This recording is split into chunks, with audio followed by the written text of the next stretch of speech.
నమస్కారం అండి అందరికీ. Welcome to Devi thoughts. నమో వెంకటేశాయ. నేను సప్తశనివారం వ్రతం ఆచరిస్తున్నాను కదండి. ఇది నా 4వ వారం. పూజ అయితే చాలా బాగా జరిగింది. దేవుని చూసేద్దాం రండి. పూజ మందిరం చూపిస్తే ఈరోజు వ్రతాన్ని. ఇదిగండి ఇటు సైడ్ నుండి బుజ్జిగా వెళ్ళిపోయి ఎంత ముద్దుగా ఉన్నాడు కదండి.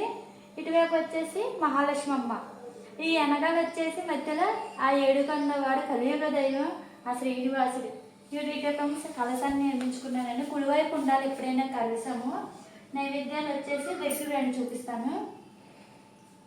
దగ్గర రండి. నైవేద్యాలు వచ్చేసి ఇదేమో నల్ల నువ్వుల లడ్డు, పానకం, సలుడి, వడపప్పు, కేసరి. ఈ ఎప్పుడు ప్రతి వారం ఈ నైవేద్యాలు ఉంటాయి. ఒక్కొక్క వారం ఒక్కొక్క నైవేద్యం ఎక్స్ట్రా చేస్తాం కదా. కట్టుకోళ్ళు ఒకటి. ఈ వారం నాకు ద్రాక్ష పళ్ళు దొరకలేదు.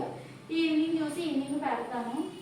నమో వెంకటేశ. నా పూజలైనా కామెంట్ చేయండి, లైక్ చేయడం, షేర్ చేయడం, సబ్స్క్రైబ్ చేయడం మాత్రం మర్చిపోకండి. గోవిందాయ నమః.